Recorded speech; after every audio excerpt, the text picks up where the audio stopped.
Urapanku akan mengajarkanmu semua yang perlu kamu ketahui. 1 Yohanes 2 ayat 27. Sebab di dalam diri kamu tetap ada pengurapan yang telah kamu terima daripadanya. Karena itu, tidak perlu kamu diajar oleh orang lain, tetapi sebagaimana pengurapannya mengajar kamu tentang segala sesuatu, dan pengajarannya itu benar, tidak dusta, dan sebagaimana ia dahulu telah mengajar kamu, demikianlah hendaknya kamu tetap tinggal di dalam Dia. Mengetahui kebenaran Alkitabiah dan mampu membedakan apa yang salah dan yang benar adalah kunci untuk berdiri teguh di hari-hari yang jahat ini. Yohanes tahu bahwa setiap anak Allah yang benar-benar dilahirkan kembali aman secara kekal oleh kasih karunia melalui iman dalam karya pengorbanan Kristus di Kalvari.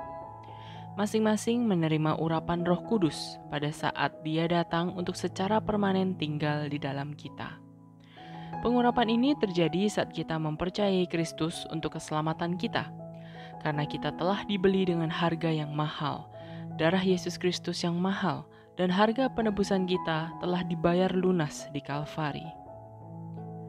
Urapan yang berasal dari Allah tinggal di dalam kita dan akan mengajari kita semua hal yang perlu kita ketahui. Kata Yunani yang digunakan untuk urapan dalam perikop ini adalah karisma, yang merupakan akar kata dari karisma atau karismatik. Terjemahan The Enhanced Strong Lexicon menggambarkannya sebagai sesuatu yang dioleskan, seperti salep. Ini biasanya menggambarkan proses upacara ketika seorang imam diurapi saat ia diluncurkan ke pelayanan publik. Sangat menarik untuk berpikir bahwa Tuhan telah menandai kita dengan hadirat-Nya, sehingga kita juga dapat menjalani hidup kita di bumi seperti raja dan imam. Setelah menerima urapan Allah, setiap orang percaya memiliki jaminan bahwa mereka yang hidup dalam roh dan kebenaran akan dibimbing ke dalam seluruh kebenaran. Jadi, urapan yang telah dioleskan Allah Bapa kepada kita mengidentifikasi kita sebagai putra dan putri terkasih-Nya. Sehingga kita tidak berjalan sendirian dalam hidup ini, tetapi urapan akan menuntun kita dan mengajari kita segala sesuatu yang perlu kita ketahui. Kristus sendiri mengajar murid-muridnya bahwa Roh Kudus akan diutus oleh Bapa dan akan mengajarkan semua hal kepada orang percaya dan mengingatkan kita semua akan hal-hal yang telah kita pelajari.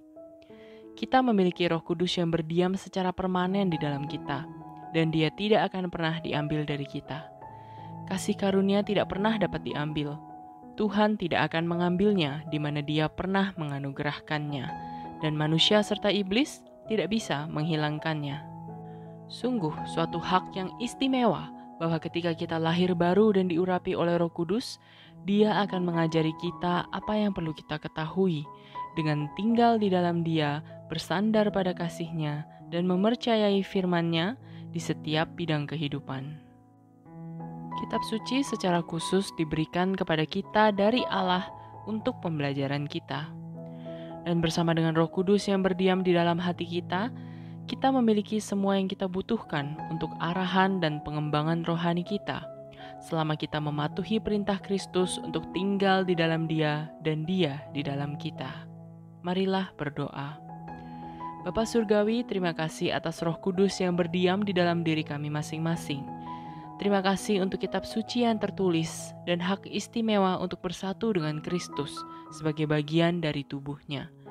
Bimbing kami ke dalam semua kebenaran dan beri kami hikmat untuk menjauhi apa yang jahat dan tumbuh dalam pengertian akan kebenaran-Mu, sebagaimana kami tinggal di dalam Kristus dan Dia di dalam kami. Dalam nama Yesus kami berdoa. Please consider to hit the like, share, and subscribe button so that this video can reach many more people who needed to hear this.